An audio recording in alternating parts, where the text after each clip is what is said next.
came up twice there in the contributions that we've just heard, that the Conservative Party has to die, right? Now, it got a round of applause here. That should be pretty alarming for anyone that believes in that party, right? Calvin? But do we believe in the party, or do we believe in conservative principles? And if the party no longer believes in conservative principles, perhaps it does have to die so that it can rise again from the ashes with those principles. I think we've heard, Nick's talk was very good, fantastic, but the left aren't necessarily the enemy. I think the enemy is within at the moment. I think the enemy is the liberals within the Conservative Party, who seem to think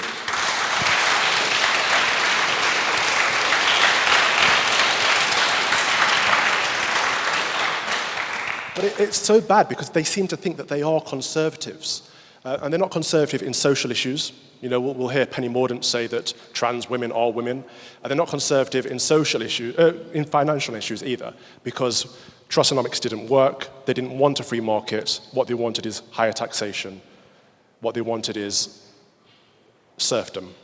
So we don't have economic or social conservatives within the party, and then we have a system that props them up. So the Labour Party is null and void. The Conservative Party is not that much better. But what is the alternative? We don't have an option. Reform, Reclaim, the SDP, UKIP are all far too small to make a difference in a two-party system, in a first-past-the-post system. Now, as someone who calls themselves a conservative, I believe in protecting our institutions, and one of those institutions is the parliamentary democracy, which is first-past-the-post. So I don't like the idea of going against first-past-the-post, but if it's no longer working, it's part of the conservative principles to address these institutions and reform them when we need to.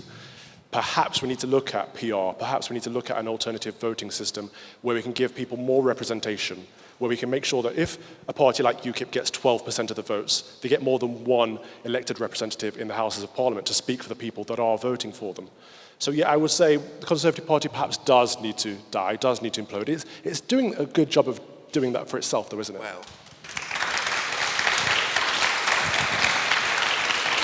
sorry, I'm going to leap all over the place. Let me just quickly start with PR. PR would be a massive disaster because you're imagining that would give you some sensible people in Parliament. No, it would not. It would give you many, many, many lunatics. So please don't do that. That's the first thing. That's currently. Well, if you think you have lunatics now, I'm trying to clue you into a future where we'd have 650 lunatics, not just the few we have now. PR does not work for a nation. A nation in all of its glory does need to have some kind of sense of social mission. What PR gives you is rule by committee, and that gives you no direction. And a nation with no direction dies. Simple as that. So no PR.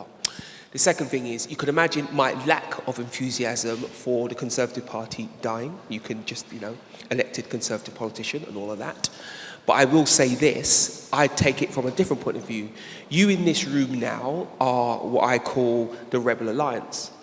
You're the educated, socially brave, thinking people. It is your job to make sure that people beyond you, who don't look like you, sound like you, have your understanding, can join you. The reason that the Conservative Party is in the state it is now, if it is in the state, is because we let the left win all of the arguments. The one argument we won, which I'd argue currently now we're beginning to lose, was the financial one. You have to have good fiscal policy, etc., don't spend money you don't have, all that's gone out the window. But we let them win every other argument because we did that very schoolboy thing of concentrating on what works for the upper 10, 21% of the population. And we didn't remember that people are emotional beings. They're not rational players. So we needed to say to people, actually, we believe in these things because they work for people. If you ask someone why they support Labour, they'll say all kinds of horrible things about the Conservatives that are not true. But what they're really alluding to is they don't feel any care. So when you see Conservative politicians looking like left-wingers, it's because they're desperate to figure out how they show that they care.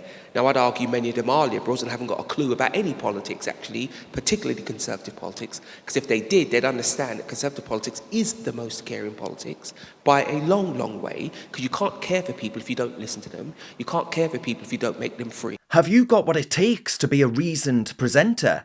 Well, send us a short clip of yourself to join@reasoned.uk and we might be seeing you on this very channel very soon indeed.